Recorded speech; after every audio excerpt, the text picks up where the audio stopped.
শুভ সকাল বন্ধুরা। সন্ধ্যার সময় বাজার থেকে দেখছি ওর আব্বু কিছু ফল আর কিছু খাবার নিয়ে এসেছে। কি নিয়ে এসেছে চলুন, বাইরে থেকে দেখা যাচ্ছে যেখানে স্যুপ আছে। স্যুপ আছে মানে নিশ্চয়ই এর ভিতরে মোমো আছে, কারণ মোমোর সঙ্গে তো স্যুপ তো থাকবেই। আর এটা দেখছি চিকেন পকোড়া। চিকেন পকোড়া তো আমার খুবই প্রিয়। প্লেটে ঢালার সঙ্গে সঙ্গে আগে একটা নিয়ে আমি মুখে দিয়ে দিয়েছি। গরম গরম চিকেন পকোড়া টমেটো সসের সঙ্গে খেতে কিন্তু বেশ মজা লাগে।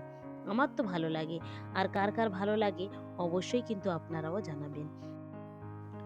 এখানে দেখছি চিকেন মোমো আছে, কারণ চিকেন মোমোটা খেতে আমার বেশ ভালো লাগে। ভেজ মোমোটা একদম ভালো লাগে না।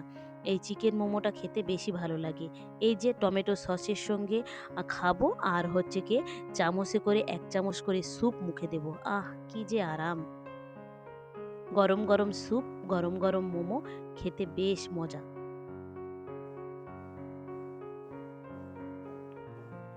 যেহেতু বাড়িতে সবাই অসুস্থ, শরীরটা সবার ভালো নেই, এই গরম গরম স্যুপটাও খেতে কিন্তু খুব ভালো লাগবে। স্যুপটাও বাড়িতে তৈরি করা যায়। আপনারা অনেকেই কিন্তু এই বাড়িতে এই স্যুপটা তৈরি করে নিতে পারবেন। চিকেন দিয়ে, তারপরে হচ্ছে কি ডিম, কোনো সবজিপাতি দিয়ে। এখানে দেখছি শুধুমাত্র গাজর দেয়া আছে, গাজর দিয়ে স্যুপটাই তৈরি করেছে। আপনারাও কিন্তু বাড়িতে খুব সুন্দরভাবে কিন্তু এইভাবে তৈরি করে নিতে পারবেন গরম গরম স্বাস্থ্যকর এই স্যুপ।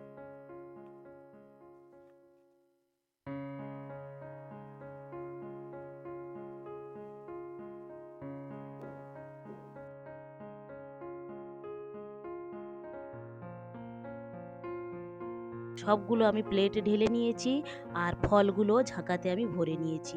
ফল এখন কাটবো না, আগে এগুলো খাবো, আর পরে কিছুক্ষণ পরে ওর আব্বুর একটু ফল কেটে দেবো। আগে গরম গরম খেয়ে নিই। ছেলেটার যেহেতু পরীক্ষা চলছে, তাই সকালবেলা উঠেই আগে ফ্রিজ থেকে অল্প করে একটু মাংস বের করেছি, আলু দিয়ে রান্না করব। আজকের পরীক্ষার পরে আমরা যাব একটু নারকেল বেড়িয়াতে, কারণ তিতুমিরের যে বাঁশের কেল্লা নারকেল বেড়িয়া সেখানেই গিয়েছিলাম, একটা দরকার ছিল সেই কারণে। আর এই দেখুন রাস্তাটা খুব সুন্দর, দুদিকে মাঠ, আর হচ্ছে গিয়ে মাঝখান থেকে হচ্ছে গিয়ে ঢালাইয়ের রাস্তা। যেহেতু বর্ষাকাল, এখানে কোনো এখন সবজিপাতি হয়নি, পাট চাষ করেছিল, পাট কেটে নিয়েছে বলে প্রত্যেকটা মাঠ কিন্তু ফাঁকা। কিছু কিছু মাঠে এখনো পর্যন্ত পাট আছে, আবার দেখছি কিছু কিছু মানুষ কিছু ধানও রোয়ার কাজ শুরু করে দিয়েছে। এই সময় মাঠের দিকে আসলে কিন্তু চারিদিকে ট্র্যাক্টরের শব্দ, কৃষকদের চেঁচামেচির শব্দ, একটা অন্যরকম পরিবেশ থাকে। সিঁড়ির ঘরটা তো গাঁথা হয়েছিল, কোনোভাবে মিস্ত্রি পাওয়া যাচ্ছিল না। অবশেষে আজকের মিস্ত্রি এসে এই যে চালটা পুরো পেতে দিয়ে গিয়েছে।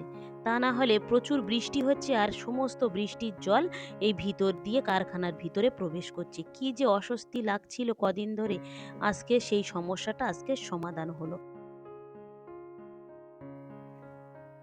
এইদিকে মিস্ত্রিরাও কাজ করছে, পাঁচিলের কাজও চলছে, কারণ রাস্তাটা একেবারেই ইট, তারপর এটা সেটাতে এমনভাবে বন্ধ হয়ে আছে, যা আসাও করা যাচ্ছে না। আর এই দেখুন টিপ টিপ করে বৃষ্টি পড়ছে, আর এই দেখেন পুকুরে কে চড়ে বেড়াচ্ছে, পুকুরের রাজা। ভিডিওটা তাহলে এখানেই শেষ করছি। ভালো থাকবেন, সুস্থ থাকবেন, আর ব্লগটি কেমন লাগলো অবশ্যই জানাবেন। ভালো লাগলে একটা সাবস্ক্রাইব করে দেবেন। দেখা হবে পরবর্তী ব্লগে।